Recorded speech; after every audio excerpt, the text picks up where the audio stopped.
Bonjour à toutes et à tous. En pleine vague de l'affaire Epstein, on se demande pourquoi le peuple ne rejette pas en masse le faux zodiaque lorsque l'on sait qu'il constitue la référence pseudo-astrologique des vermines pédosatanistes qui gangrènent le monde. Je fus le premier à vous révéler que le calendrier saisonnologique, popularisé par les faux astrologues d'Occident, était celui utilisé pour accomplir leurs rituels criminels. Le pédosataniste, Aleister Crowley, viré d'une loge maçonnique sidéraliste, cultivait par exemple le zodiaque saisonnier qui fait débuter le bélier fictif à l'équinoxe de printemps. Ce fanatique du faux zodiaque avait même créé une revue nommée Equinox. Ce n'est pas un hasard.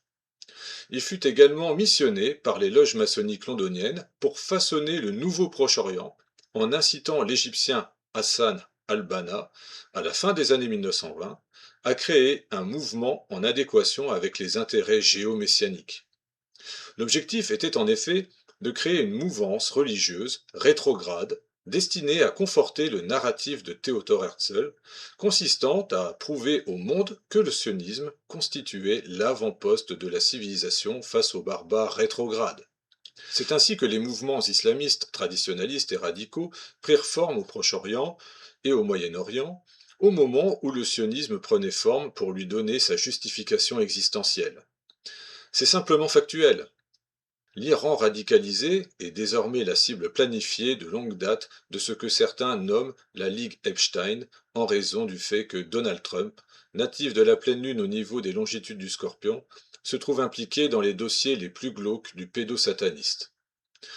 Outre le contenu abject des documents, j'ai eu la confirmation qu'Epstein, natif du Soleil en Capricorne avec le vrai zodiaque, se disait Verseau auprès de ses contacts.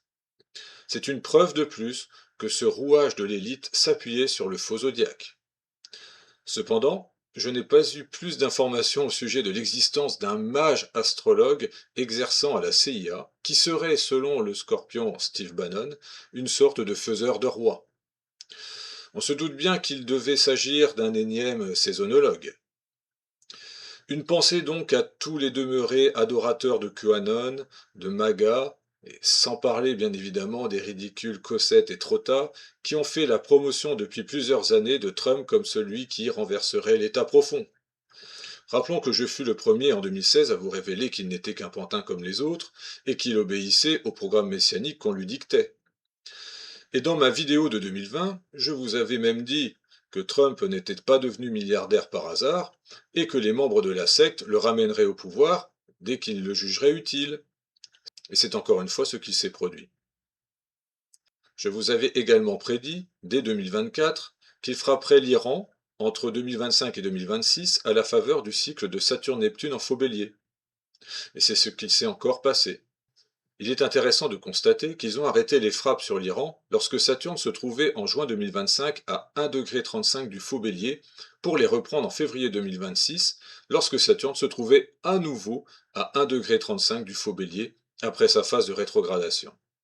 Ce timing saturnien en faux bélier est la preuve ultime que nous avons effectivement affaire à des fanatiques du faux zodiaque qui déterminent leurs actions en fonction du faux ciel afin de faire venir leur faux messie. C'est d'ailleurs pour cela qu'ils ne veulent pas officialiser le décès du frère d'armes de Donald Trump, qui s'est produit lors de la rétrogradation de Mercure opposée à sa Saturne natale. En effet, selon la prophétie du Rébé, datant de 1990, il l'avait chargé d'accueillir en personne le Messie. Cependant, son décès rend désormais totalement caduque la prophétie du Rébé, ce qui est inconcevable pour ceux qui font tout depuis près de 70 ans pour que ces objectifs se transforment en véritables prophéties. C'est en tout cas ce que laisserait entendre le plan de repli ukrainien de la Jérusalem céleste prophétisé s'ils avaient effectivement pour projet de faire gagner l'Iran. Vous serez bien évidemment peu nombreux à voir cette vidéo comme d'habitude, mais j'espère qu'elle vous aura permis de comprendre un peu la situation actuelle, programmée pour encore plus se dégrader. En tout cas, ne donnez pas votre énergie pour le faux zodiaque et réappropriez-vous le vrai, avec ce calendrier par exemple. Soyez plus que jamais humains éveillés.